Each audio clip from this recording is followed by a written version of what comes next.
I'd like to tell you about the strangest secret in the world. Not long ago, Albert Schweitzer, the great doctor and Nobel Prize winner, was being interviewed in London, and a reporter asked him, "Doctor, what's wrong with men today?"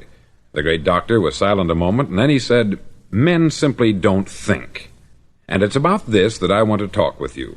We live today in a golden age. This is an era that man has looked forward, dreamed of, and worked toward for thousands of years. But since it's here, we pretty well take it for granted.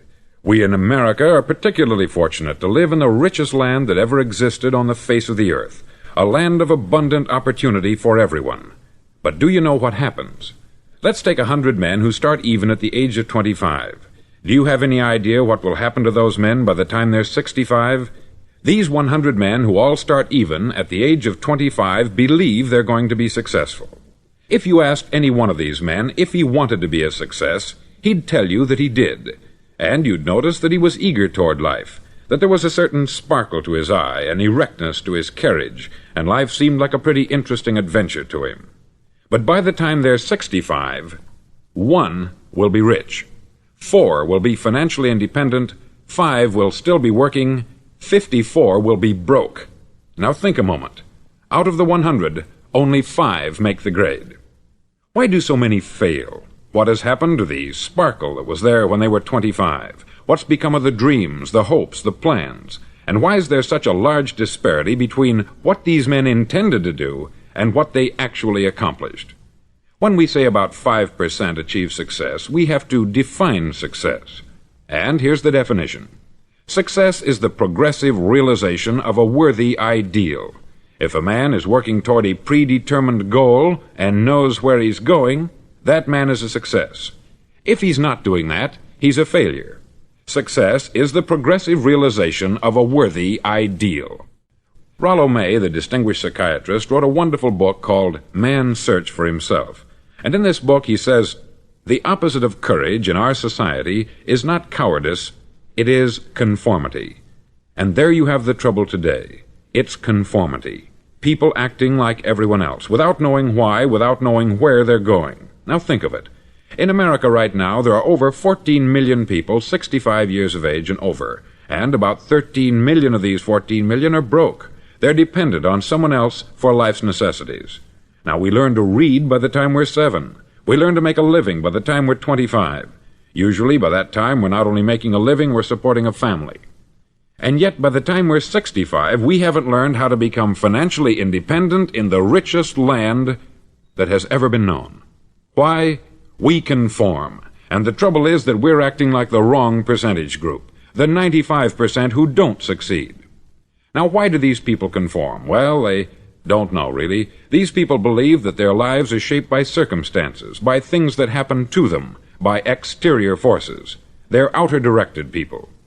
A survey was made one time that covered a lot of men, working men, and these men were asked this question. Why do you work? Why do you get up in the morning? 19 out of 20 had no idea. If you ask them, they'll say, everyone goes to work in the morning. And that's the reason they do it, because everyone else is doing it. Now let's get back to our definition of success. Who succeeds? The only man who succeeds is the man who is progressively realizing a worthy ideal. He's the man who says, I'm going to become this, and then begins to work toward that goal. I'll tell you who the successful people are. A success is the school teacher who's teaching school because that's what she wanted to do. The success is the woman who's a wife and mother because she wanted to become a wife and mother and is doing a good job of it. The success is the man who runs the corner gas station because that's what he wanted to do. The success is the successful salesman who wants to become a top-notch salesman and grow and build with his organization. A success is anyone who is doing deliberately a predetermined job because that's what he decided to do deliberately.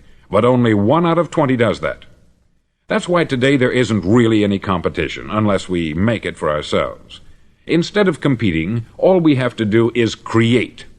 Now, for 20 years, I looked for the key which would determine what would happen to a human being. Was there a key I wanted to know which would make the future a promise that we could foretell to a large extent?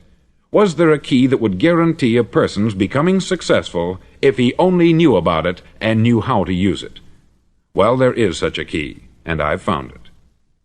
Have you ever wondered why so many men work so hard and honestly without ever achieving anything in particular, and others don't seem to work hard and yet seem to get everything? They have the magic touch. You've heard them say that about someone. Everything he touches turns to gold. And have you ever noticed that a man who becomes successful tends to continue to become successful, and on the other hand, have you noticed how a man who is a failure tends to continue to fail? It's because of goals. Some of us have them, some don't. People with goals succeed because they know where they're going. Now think of a ship leaving a harbor, and think of it with the complete voyage mapped out and planned. The captain and crew know exactly where it's going and how long it will take. It has a definite goal. 9,999 times out of 10,000 it will get to where it started out to get. Now let's take another ship, just like the first, only let's not put a crew on it, or a captain at the helm. Let's give it no aiming point, no goal, no destination. We just start the engines and let it go. I think you'll agree with me that if it gets out of the harbor at all, it will either sink or wind up on some deserted beach a derelict. It can't go any place because it has no destination and no guidance. It's the same with a human being. Take the salesman, for example. There is no other person in the world today with the future of a good salesman. Selling is the world's highest paid profession, if we're good at it, and if we know where we're going. Every company needs top-notch salesmen, and they reward those men. The sky is the limit for them. But how many can you find? Someone once said, the human race is fixed, not to prevent the strong from winning, but to prevent the weak from losing. The American economy today can be likened to a convoy in time of war. The entire economy is slowed down to protect its weakest link, just as the convoy had to go at the speed that would permit its slowest vessel to remain in formation. That's why it's so easy to make a living today. It takes no particular brains or talent to make a living and support a family today, so we have a plateau of so-called security, if that's what a person's looking for. But we do have to decide how high above this plateau we want to aim for. Now let's get back to the strangest secret in the world, the story that I wanted to tell you today. Why do men with goals succeed in life, and men without them fail? Well, let me tell you something which, if you really understand it, will alter your life immediately. If you understand completely what I'm going to tell you from this moment on, your life will never be the same again. You'll suddenly find that good luck just seems to be attracted to you. The things you want just seem to fall in line. And from now on, you won't have the problems, the worries, the gnawing lump of anxiety that perhaps you've experienced before. Doubt, fear, well, they'll be things of the past. Here's the key to success, and the key to failure. We become what we think about. Now let me say that again. We become what we think about. Throughout all history, the great wise men and teachers, philosophers and prophets have disagreed with one another on many different things. It is only on this one point that they are in complete and unanimous agreement. Listen to what Marcus Aurelius, the great Roman emperor, said. He said, "A man's life is what his thoughts make of it." Disraeli said this, "Everything comes if a man will only wait. I have brought myself by long meditation to the conviction that a human being with a settled purpose must accomplish it, and that nothing can resist a will that will stake even existence for its fulfillment." Ralph Waldo Emerson said this, "A man is what he thinks about all day long." William James said, "The greatest discovery of my generation is that human beings can alter their lives by altering their attitudes of mind." And he also said, "We need only in cold blood act as if the thing in question were real, and it will become infallibly real by growing into such a connection with our life that it will become real. It will become so knit with habit and emotion that our interest in it will be those which characterize belief." He also said this, "If you only care enough for a result, you will almost certainly attain it.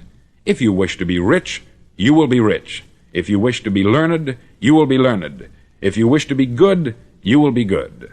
Only you must then really wish these things, and wish them exclusively, and not wish at the same time 100 other incompatible things just as strongly." In the Bible you read, in Mark 9:23, "If thou canst believe, all things are possible to him that believeth." Dr. Norman Vincent Peale said this, "This is one of the greatest laws in the universe. Fervently do I wish I had discovered it as a very young man. It dawned upon me much later in life, and I've found it to be one of the greatest, if not my greatest discovery, outside of my relationship to God. And the great law, briefly and simply stated, is that if you think in negative terms, you'll get negative results. If you think in positive terms, you will achieve positive results. That is the simple fact which is at the basis of an astonishing law of prosperity and success. In 3 words, believe and succeed. William Shakespeare put it this way: "Our doubts are traitors, and make us lose the good we oft might win, by fearing to attempt." George Bernard Shaw said, "People are always blaming their circumstances for what they are. I don't believe in circumstances. The people who get on in this world are the people who get up and look for the circumstances they want, and if they can't find them, make them." Well, it's pretty apparent, isn't it? And every person who discovered this for a while believed that he was the first one to work it out. We become what we think about. Now, it stands to reason that a person who's thinking about a concrete and worthwhile goal is going to reach it, because that's what he's thinking about. And we become what we think about. Conversely, the man who has no goal, who doesn't know where he's going, and whose thoughts must therefore be thoughts of confusion and anxiety and fear and worry, becomes what he thinks about.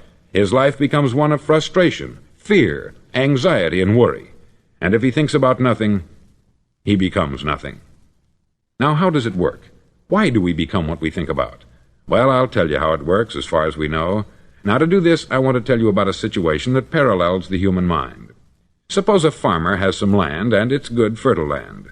Now, the land gives the farmer a choice. He may plant in that land whatever he chooses. The land doesn't care. It's up to the farmer to make the decision. Now, remember, we're comparing the human mind with the land, because the mind, like the land, doesn't care what you plant in it.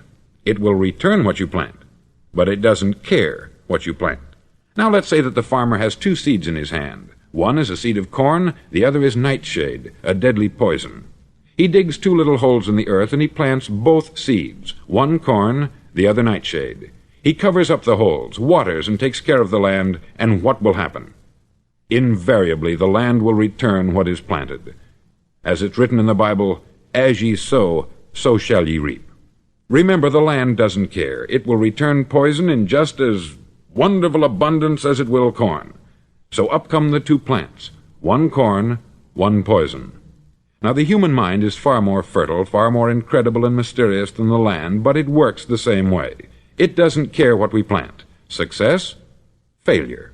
A concrete, worthwhile goal, or confusion, misunderstanding, fear, anxiety, and so on. But what we plant, it will return to us. You see, the human mind is the last great unexplored continent on the earth. It contains riches beyond our wildest dreams. It will return anything we want to plant. Now, you might say, well, if that's true, why don't people use their minds more? Well, I think they've figured out an answer to that, too. Our mind comes as standard equipment at birth. It's free, and things that are given to us for nothing we place little value on. Things that we pay money for, we value. The paradox is that exactly the reverse is true. Everything that's really worthwhile in life came to us free. Our mind, our soul, our body, our hopes, our dreams, our ambitions, our intelligence, our love of family and children and friends. All these priceless possessions are free, but the things that cost us money are actually very cheap and can be replaced at any time. A good man can be completely wiped out and make another fortune. He can do that several times. Even if our home burns down, we can rebuild it, but the things we got for nothing, we can never replace. The human mind isn't used merely because we take it for granted. Familiarity breeds contempt. It can do any kind of job we assign to it, but generally speaking, we use it for little jobs instead of big important ones. Universities have proved that most of us are operating on about 10% of our abilities. Decide now, what is it you want? Plant your goal in your mind. It's the most important decision you'll ever make in your entire life. Do you want to be an outstanding salesman, a better worker at your particular job? Do you want to go places in your company, in your community? All you've got to do is plant that seed in your mind. Care for it. Work steadily toward your goal, and it will become a reality. It not only will, there's no way that it cannot. You see, that is a law, like the laws of Sir Isaac Newton, the laws of gravity. If you get on top of a building and jump off, you'll always go down. You'll never go up. And it's the same with all the other laws of nature. They always work, they're inflexible. Think about your goal in a relaxed, positive way. Picture yourself in your mind's eye as having already achieved this goal. See yourself doing the things you will be doing when you've reached your goal. Ours has been called the phenobarbital age, the age of ulcers and nervous breakdowns. At a time when medical research has raised us to a new plateau of good health and longevity, far too many of us worry ourselves into an early grave trying to cope with things in our own little personal ways, without learning a few great laws that will take care of everything for us. These things we bring on ourselves through our habitual way of thinking. Every one of us is the sum total of his own thoughts. He is where he is because that is exactly where he really wants to be, whether he'll admit that or not. Each of us must live off the fruit of his thoughts in the future, because what you think today and tomorrow, next month and next year, will mold your life and determine your future. You're guided by your mind. I remember one time I was driving through Arizona and I saw one of those giant earth-moving machines roaring along the road at about 35 miles an hour with what looked like 20 tons of dirt in it, a tremendous, incredible machine, and there was a little man perched way up on top with the wheel in his hands guiding it. And as I drove along, I was struck by the similarity of that machine to the human mind. Just suppose you're sitting at the controls of such a vast source of energy. Are you going to sit back and fold your arms and let it run itself into a ditch? Or are you going to keep both hands firmly on the wheel and control and direct this power to a specific, worthwhile purpose? It's up to you. You're in the driver's seat. You see, the very law that gives us success is a two-edged sword. We must control our thinking. The same rule that can lead a man to a life of success, wealth, happiness, and all the things he's ever dreamed of for himself and his family, that very same law can lead him into the gutter. It's all in how he uses it, for good or for bad. This is the strangest secret in the world.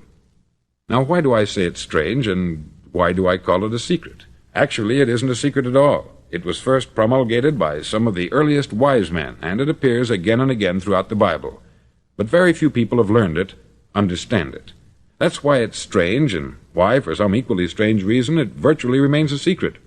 I believe that you could go out and walk down the main street of your town and ask one man after another what the secret of success is, and you probably wouldn't run into one man in a month who could tell you. Now, this information is enormously valuable to us, if we really understand it and apply it. It's valuable to us not only for our own lives, but the lives of those around us, our family, employees, associates, and friends. Life should be an exciting adventure. It should never be a bore. A man should live fully, be alive. He should be glad to get out of bed in the morning. He should be doing a job he likes to do because he does it well. One time I heard Grove Patterson make a speech, the editor-in-chief of the Toledo Daily Blade, and as he concluded his speech, he said something that I've never forgotten. He said something like this: "My years in the newspaper business have convinced me of several things, among them that people are basically good, and that we came from someplace, and we're going someplace. So we should make our time here an exciting adventure. The architect of the universe didn't build a stairway leading nowhere." And the greatest teacher of all, the carpenter from the plains of Galilee, gave us the secret time and time again. As ye believe, so shall it be done unto you. I've explained the strangest secret in the world and how it works. Now I want to explain how you can prove to yourself the enormous returns possible in your own life by putting this secret to a practical test. I want you to make a test that will last 30 days. Now, it isn't going to be easy. If you'll give it a good try, it will completely change your life for the better. Back in the 17th century, Sir Isaac Newton, the English mathematician and natural philosopher, gave us some natural laws of physics which apply as much to human beings as they do to the movement of bodies in the universe. Now, one of these laws is that for every action, there is an equal and opposite reaction. Simply stated, as it applies to you and me, it means we can achieve nothing without paying the price. The results of your 30-day experiment will be in direct proportion to the effort you put forth. To be a doctor, you must pay the price of long years of difficult study. To be successful in selling, and remember that each of us succeeds to the extent of his ability to sell, selling our families on our ideas, selling education in schools, selling our children on the advantages of living the good and honest life, selling our associates and employees on the importance of being exceptional people, to, of course, the profession of selling itself. But to be successful in selling our way to the good life, we must be willing to pay the price. Now, what is that price? Well, it's many things. First, it's understanding emotionally, as well as intellectually, that we literally become what we think about, that we must control our thoughts if we're to control our lives. It's understanding fully that, as ye sow, so shall ye reap. Secondly, it's cutting away all the fetters from the mind and permitting it to soar as it was divinely designed to do. It's the realization that your limitations are self-imposed, and that the opportunities for you today are enormous beyond belief. It's rising above narrow-minded pettiness and prejudice.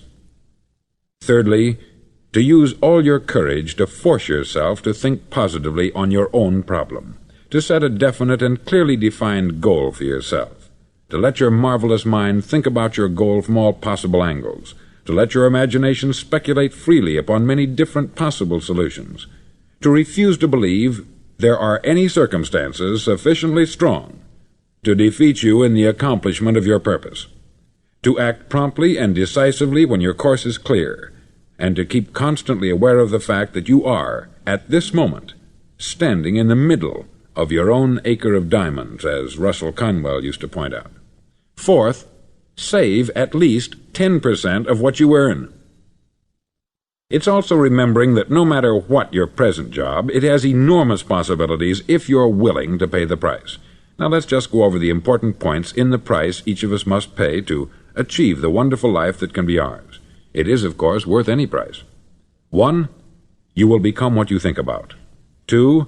Remember the word imagination. Let your mind soar. 3. Courage. Concentrate on your goal every day. 4. Save 10% of what you earn. And action. Ideas are worthless unless we act on them. Now I'll try to outline the 30-day test I want you to make. Now keep in mind that you have nothing to lose by making this test, and everything you could possibly want to gain. There are two things that may be said of everyone. Each of us wants something, and each of us is afraid of something. I want you to write on a card what it is you want more than anything else. It may be more money. Perhaps you'd like to double your income or make a specific amount of money. It may be a beautiful home. It may be success at your job. It may be a particular position in life. It could be a more harmonious family. Each of us wants something. Write down on your card specifically what it is that you want. Make sure it's a single goal and clearly defined. You needn't show it to anyone, but carry it with you so that you can look at it several times a day. Think about it in a cheerful, relaxed, positive way each morning when you get up, and immediately you have something to work for, something to get out of bed for, something to live for. Look at it every chance you get during the day and just before going to bed at night. As you look at it, remember that you must become what you think about, and since you're thinking about your goal, you realize that soon it will be yours. In fact, it's yours really the moment you write it down and begin to think about it. Look at the abundance all around you as you go about your daily business. You have as much right to this abundance as any other living creature. It's yours for the asking. Now we come to the difficult part. Difficult because it means the formation of what is probably a brand new habit, and new habits are not easily formed. Once formed, however, it'll follow you for the rest of your life. Stop thinking about what it is you fear. Each time a fearful or negative thought comes into your consciousness, replace it with a mental picture of your positive and worthwhile goal. There will come times when you will feel like giving up. It's easier for a human being to think negatively than positively. That's why only 5% is successful. You must begin now to place yourself in that group. For 30 days you must take control of your mind. It will think only about what you permit it to think. Each day for this 30-day test, do more than you have to do. In addition to maintaining a cheerful, positive outlook, give of yourself more than you've ever done before. Do this knowing that your returns in life must be in direct proportion to what you give. The moment you decide on a goal to work toward, you're immediately a successful person. You're then in that rare and successful category of people who know where they're going. Out of every 100 people, you belong to the top 5. Don't concern yourself too much with how you're going to achieve your goal. Leave that completely to a power greater than yourself. All you have to do is know where you're going. The answers will come to you of their own accord. Remember these words from the Sermon on the Mount, and remember them well. Keep them constantly before you this month of your test. Ask, and it shall be given you. Seek, and ye shall find. Knock, and it shall be opened unto you. For every one that asketh receiveth, and he that seeketh findeth, and to him that knocketh it shall be opened. It's as marvelous and as simple as that. In fact, it's so simple that in our seemingly complicated world it's difficult for an adult to understand that all he needs is a purpose and faith. For 30 days, do your best. If you're a salesman, go at it as you've never done before, not in hectic fashion, but with the calm, cheerful assurance that time well spent will give you the abundance in return you deserve and want. No matter what your job, do it as you've never done it before for 30 days. And if you've kept your goal before you every day, you'll wonder and marvel at this new life you've found. Dorothea Brand, outstanding editor and writer, discovered it for herself and tells about it in her fine book, Wake Up and Live. Her entire philosophy is reduced to the words, act as though it were impossible to fail. She made her own test with sincerity and faith, and her entire life was changed to one of overwhelming success. Now you make your test for 30 full days. Don't start your test until you've made up your mind to stick with it. You see, by being persistent, you're demonstrating faith. Persistence is simply another word for faith. If you didn't have faith, you would never persist. If you should fail during your first 30 days, by that I mean suddenly find yourself overwhelmed by negative thoughts, you've got to start over again from that point and go 30 more days.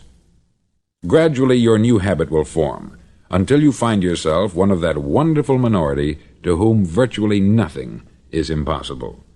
Don't forget the card. It's vitally important as you begin this new way of living. On one side of the card, write your goal, whatever it may be. On the other side, write the words we've quoted from the Sermon on the Mount. Ask, and it shall be given you. Seek, and ye shall find. Knock, and it shall be opened unto you. Nothing great was ever accomplished without inspiration. See that during these crucial first 30 days, your own inspiration is kept at a peak. Above all, don't worry. Worry brings fear, and fear is crippling. The only thing that can cause you to worry during your test is trying to do it all yourself. Know that all you have to do is hold your goal before you. Everything else will take care of itself. Remember also to keep calm and cheerful. Don't let petty things annoy you and get you off course. Now, since making this test is difficult, some may say, well, why should I bother? Well, look at the alternative. No one wants to be a failure. No one really wants to be a mediocre individual. No one wants a life constantly filled with worry, fear, and frustration. Therefore, remember that you must reap that which you sow. If you sow negative thoughts, your life will be filled with negative things. If you sow positive thoughts, your life will be cheerful, successful, and positive. Now, gradually, you will have a tendency to forget what you've heard on this record. Play it often. Keep reminding yourself of what you must do to form this new habit. Gather your whole family about and listen to what's been said here at regular intervals. You know, most men will tell you that they want to make money without understanding the law. The only people who make money work in the mint. The rest of us must earn money. This is what causes those who keep looking for something for nothing or a free ride to fail in life. The only way to earn money is by providing people with services or products which are needed and useful. We exchange our product or service for the other man's money. Therefore, the law is that our financial return will be in direct proportion to our service. Success is not the result of making money. Making money is the result of success, and success is in direct proportion to our service. Most people have this law backwards. They believe that you're successful if you earn a lot of money. The truth is that you can only earn money after you're successful. It's like the story of the man who sat in front of the stove and said to it, "Give me heat, and then I'll add the wood." How many men and women do you know, or do you suppose there are today, who take the same attitude toward life? There are millions. We've got to put the fuel in before we can expect heat. Likewise, we've got to be of service first before we can expect money. Don't concern yourself with the money. Be of service. Build, work, dream, create. Do this, and you'll find there's no limit to the prosperity and abundance that will come to you. Prosperity is founded upon a law of mutual exchange. Any person who contributes to prosperity must prosper in turn himself. Sometimes the return will not come from those you serve, but it must come to you from someplace, for that is the law. For every action there is an equal and opposite reaction. As you go daily through your 30-day test period, remember that your success will always be measured by the quality and quantity of service you render, and money is a yardstick for measuring this service. No man can get rich himself unless he enriches others. There are no exceptions to a law. You can drive down any street in America and from your car estimate the service that's being rendered by the people living on that street. Had you ever thought of this yardstick before? It's interesting. Some, like ministers and priests and other devoted people, measure their returns in the realm of the spiritual, but again, their returns are equal to their service. Once this law is fully understood, any thinking person can tell his own fortune. If he wants more, he must be of more service to those from whom he receives his return. If he wants less, he has only to reduce this service. This is the price you must pay for what you want. If you believe you can enrich yourself by deluding others, you can only end by deluding yourself. It may take some time, but just as surely as you breathe, you'll get back what you put out. Don't ever make the mistake of thinking you can avert this. It's impossible. The prisons and the streets where the lonely walk are filled with people who tried to make new laws just for themselves. We may avoid the laws of man, but there are greater laws that cannot be broken. An outstanding medical doctor recently pointed out 6 steps that will help you realize success. 1. Set yourself a definite goal. 2. Quit running yourself down. 3. Stop thinking of all the reasons why you cannot be successful, and instead think of all the reasons why you can. 4. Trace your attitudes back through your childhood and try to discover where you first got the idea you couldn't be a success, if that's the way you've been thinking. 5. Change the image you have of yourself by writing out a description of the person you would like to be. And 6. Act the part of the successful person you have decided to become. The doctor who wrote those words is a noted West Coast psychiatrist, David Harold Fink, M.D. Do what all experts since the dawn of recorded history have told you you must do. Pay the price by becoming the person you want to become. It's not nearly as difficult as living unsuccessfully. Make your 30-day test. Then repeat it. Then repeat it again. Each time it will become more a part of you until you'll wonder how you could ever have lived any other way. Live this new way, and the floodgates of abundance will open and pour over you more riches than you may have dreamed existed. Money? Yes, lots of it. But what's more important, you'll have peace. You'll be in that wonderful minority who lead calm, cheerful, successful lives. Start today. You have nothing to lose, but you have a life to win.